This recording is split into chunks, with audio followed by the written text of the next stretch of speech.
After open stormwater drains, it's open wells that turn into death traps. A baby girl in Purul is the latest victim.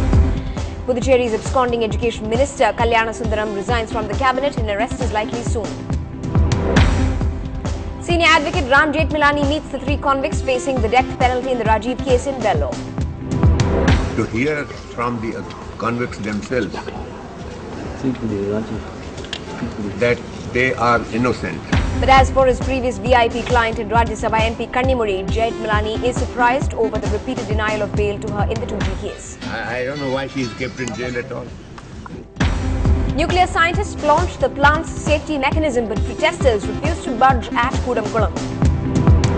As Arigiri's aide Puttu Suresh was walking out of jail after his preventive detention was quashed by the High Court, he's arrested again in a fresh case. A maritime university in Tiruvallur witnesses a clash between 2 groups of students. 5 are injured. A police probe is on. And the Chennai Police Commissioner gets a thumbs up from the public as his half-yearly report card reflects proactive policing. The crime rate against women has come down, so I feel a lot more secure since the time. I think it's been 6 months since he's been as the police commissioner. Good evening and welcome to the news tonight on this Saturday night. I'm Evelyn Matthew, joining you with all of the day's top stories. A quick look at the national headlines at this hour as well. Bring Lokpal or you'll be voted out. Team Anna shows referendum results in the constituencies of top ministers. Ahead of Rahul Gandhi's launch of Uttar Pradesh election campaign, Chief Minister Mayawati says he should do much more for the state. Former Karnataka Lokayukta Justice Santosh Hegde hits out at the state government for trying to transfer a Lokayukta official, says it's an attempt to sabotage the probe. And should the government help cash-strapped Kingfisher Airlines, even as Vijay Mallya asks if taking up the stately burden is his job.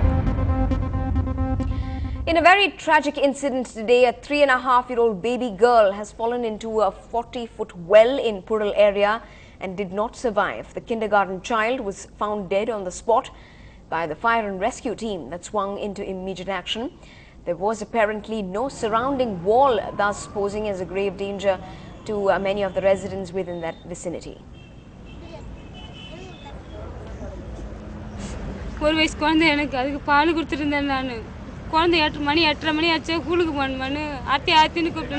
காணோம் வெளியில போய் பார்த்தேனே காணோம் திரும்பி வந்து பார்த்தா என் புள்ள கிணத்துல அந்த நீல கலர் சட்டை தெரியுது அப்பதான் தெரியுது என் புள்ளன்னு என் புள்ளைய காவந்து பண்ணவே முடியல என் புள்ள. Well, a very young life cut short there in an unfortunate accident. Now, moving on to some more news of state's significance, the 3 death convicts in the Rajiv Gandhi assassination case at the Vellore prisons had a VIP visitor today. Senior advocate Ram Jethmalani and the MDMK's Vaiko met the convicts Santan, Perarivalan and Murugan, whose death sentence has been stayed by the Madras High Court. Walking out of the prison campus, Mr. Jethmalani said he would be convinced about their roles only if he heard it from them himself.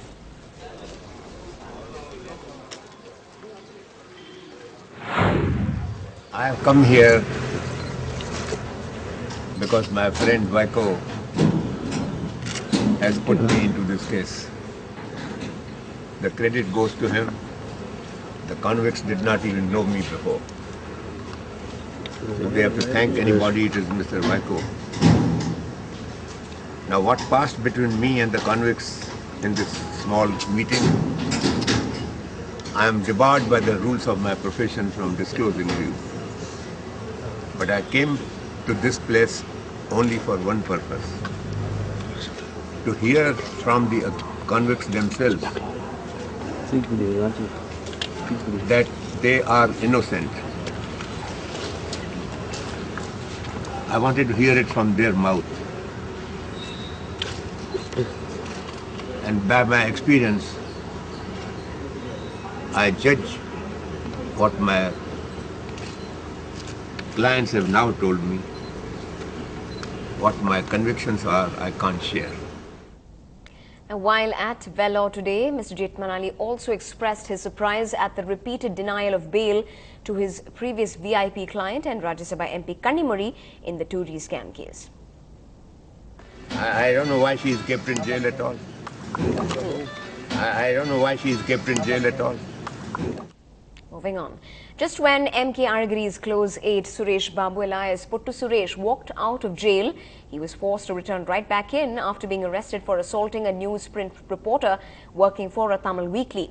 It was, in fact, just yesterday that the Madras High Court quashed the detention of Suresh under the Gundas Act. The accused was on his way out of the Palayam Kotai jail today when he was taken back into custody immediately. He has been questioned near Usilampeti. Puttu Suresh was earlier under arrest on a land grabbing case as well. Staying with some news from the districts, tension was witnessed at the Tiruvallur Maritime University last night as a group of students broke into a fist fight over dinner.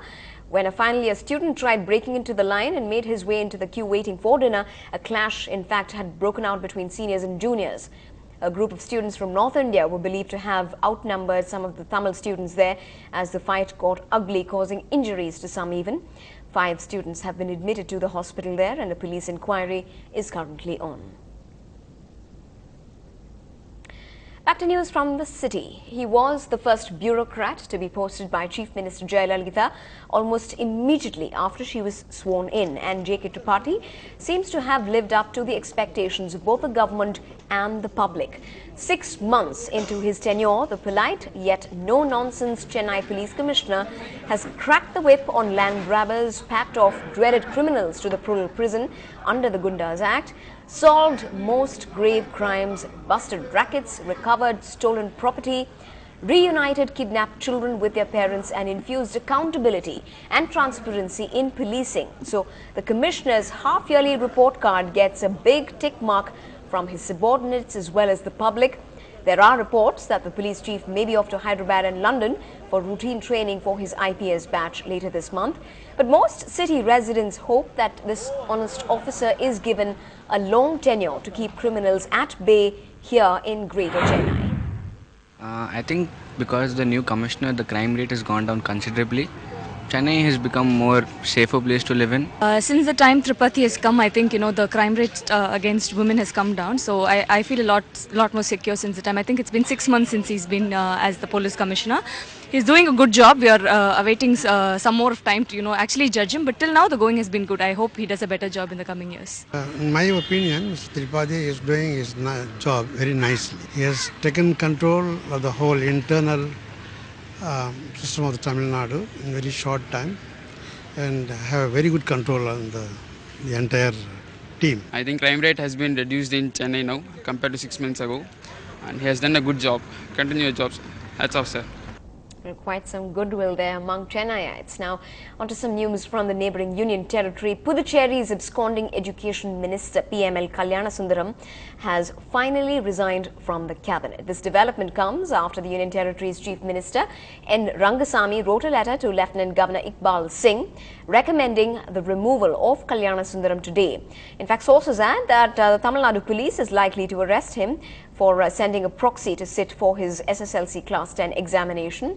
We also hear that there was pressure from the Home Ministry to drop Kalyanarasundaram. Earlier on, his anticipatory bail application was rejected by the Madras High Court on Tuesday. The Lieutenant Governor, who is not in town, has also been informed of this development. Now, the government-appointed school fee committee has recommended derecognition of 6 schools here in the city of Chennai on Friday for allegedly collecting excess fees. This is the first time that the committee has taken such a tough stance since its inception in 2009 after constant pressure from parents. Our reporter Krishnamurthy tells us how the controversy over the fee structure is far from over, as the schools facing action invariably exercise their legal options with no solution in sight for the real stakeholders. Nikhat is a worried parent. For the past 1 year, she has been vehemently opposing the excess fees charged by the school where her children study. To her surprise, on Friday, the school fee committee warned the school to return the excess amount collected, else face derecognition, which would result in its closure. Now, Nikhat is in a catch-22 situation over her child's future, but refuses to give in.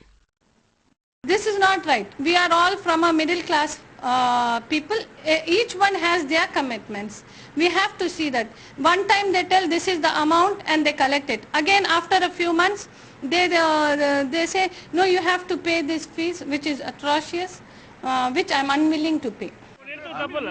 Incidentally, this is the first time that the school fee committee, currently headed by Justice Singaravela, has recommended such a strong action against schools, though it was formed 2 years ago. Educationists hail this is a positive move against schools for violating government orders, but seek more stringent measures. பள்ளியினுடைய அங்கீகாரத்தை ரத்து செய்வது என்பது இந்த அதிக கட்டண வசூல் செய்வதை தீர்ப்பதற்கு உதவாகாது. ஆகவே கூடுதலாக கட்டண வசூல் செய்யக்கூடிய பள்ளியினுடைய நிர்வாகிகள் மீது சட்டப்படியான நடவடிக்கைகள் எடுத்து அவர்கள் மீது ஒரு தண்டனையை கொடுப்பது மட்டுமே மற்ற பள்ளிகளுக்கு இந்த தவறை செய்யாமல் இருப்பதற்கு ஒரு பாடமாக அமையும். While this is seen as a positive step to make sure schools don't collect excess fees, clearly there's no finish line to the controversy. Schools are now planning to exercise the legal option against the denotification order. Meanwhile, many educationists demand more powers to the committee to make sure they can crack the whip on schools violating the norms. In Chennai, with camera person Madan, this is Krishnamurthy for NDTV Hindu. When we come back on this bulletin, young boys and girls from corporation schools get a crash course in cracking the code on their new laptops. More when we come back.